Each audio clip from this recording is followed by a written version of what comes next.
Doctor Nanasaheb Dharmadhikari यांच्या जयंतीचे औचित्य साधून रविवार दिनांक 1 ऑगस्ट 2026 रोजी बदलापुरात स्वच्छता अभियान संपन्न। आमदार किसन कथोरे यांच्या प्रमुख उपस्थितीत नगरसेवक, समाजसेवक आणि 200 स्त्री सदस्यांनी या स्वच्छता अभियानात सहभाग नोंदवला। या उपक्रमाचे बदलापुरात सर्वत्र कौतुक होत आहे। डॉक्टर नानासाहेब धर्माधिकारी प्रतिष्ठानाच्या माध्यमातून वेळोवेळी विविध अभियान राबवले जातात। या अभियानाबाबत आमदार किसन कथोरे यांनी आपला भारत न्यूज चॅनलशी संवाद साधताना काय म्हणाले ते ऐका। जय सद्गुरू।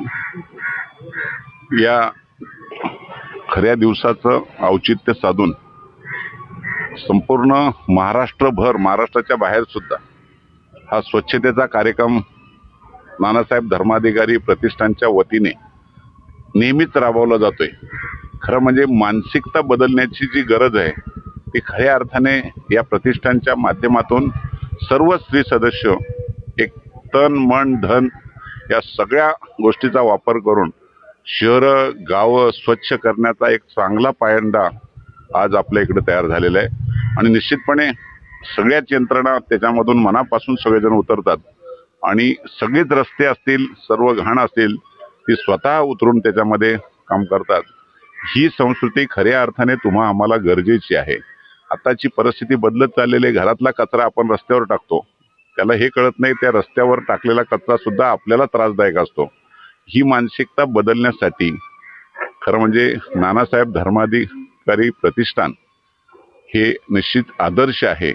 आणि आमच्या दृष्टीने, माझ्या दृष्टीने तर पण मी घडलोच त्या निश्चितपणे डॉक्टर नानासाहेब धर्माधिकारी यांच्या आणि अप्पास्वारींच्या आशीर्वादाने मी माझ्यासारखा कार्यकर्ता घडलेला आहे। त्यामुळे मी इथे येतोय तो एक त्या भावनेने पण येतोय आणि मनाला एक ओढ आहे की आपली शहरं स्वच्छ झाली पाहिजेत, आपली गावं स्वच्छ झाली पाहिजेत, मानसिकता बदलली पाहिजे। माझी तर सगळ्या स्त्री सदस्यांना आज दुसरी विनंती आहे, आपलं बदलापूर खूप वाढत चाललेत आणि अशा काही चुकीच्या काही घटना घडतात, त्यामध्ये सुद्धा आपण ज्या वेळेला बैठकीला जातो, की स्वतः पुढच्या आठवड्यामध्ये अप्पास्वारींच्या दर्शनाला जाणार आहे, त्या दिवशी पण मी माझं ते निवेदन ठेवणार आहे। या घटनांच्या वर सुद्धा आपण आता बोललं पाहिजे। काही उपद्व्यापी लोक केवळ अशा घटना घडून आपल्या शहराचं नाव खराब करतात।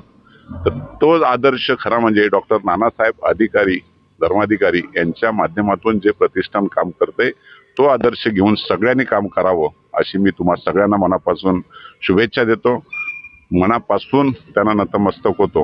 गेली मुलं सुद्धा व्यसनाधीन, त्याच्यानंतर काहीतरी चुकीच्या मार्गाला जातात, चुकीच्या मार्गाला जाऊन कुठेतरी अशा प्रकारचं काहीतरी चुकीचं वक्तव्य करतात आणि त्याचा संघर्ष नागरिकांच्या मध्ये होतो, समाजांच्या मध्ये होतोय। आपल्या सगळ्यात, माझ्या सगळ्या कार्यकर्त्यांना आणि स्त्री सदस्यांना एक सूचना राहील, आपण सगळ्यांनी एक चांगल्या विचारातून हा संदेश चांगला गेला पाहिजे की आपल्या मुलांच्यावर संस्कार कोणते असावेत। तर ते संस्कार फक्त इथे मिळू शकतील। आपण पण सगळ्यांच्या तोंडातून जर निघालं तर मला वाटतं त्याच्यात खूप चांगला बदल होईल। दुसरं, शाळांच्यातली मुलं आपली, तुमच्या सगळ्यांची, तुमची आमची सगळ्यांची, आपली मुलं पाठवताना आपण कोणाच्या गाडीत पाठवतोय हे सुद्धा कधीतरी पाहिलं पाहिजे। असे चुकीचे जे संदेश होतात आणि त्यात नाव खराब होतंय ते बदलापूरचं। आज बदलापूर एवढं चांगलं डेव्हलप करण्याचा प्रयत्न करतो, पण अशा विचित्र घटनांच्यामुळं केवळ महाराष्ट्रात नाही, भारतामध्ये बदलापूरचं नाव बदनाम होण्याचा प्रयत्न होतो। बदलापूर तसं नाही, बदलापूरला खूप चांगला वर्ग आहे, पण अशा काही चुकीच्या लोकांच्यामुळं आपलं जर नाव खराब होत असेल तर मला वाटतं आपल्या सगळ्यांनीच आपला पायंडा उचलला पाहिजे। आपल्या शेजारी, आपल्या बिल्डिंगमध्ये जर असे काही उपद्रवी असतील तर त्यांना वेळीच सुधारण्याची संधी दिली पाहिजे, नंतर कायदेशीर कारवाई केली पाहिजे।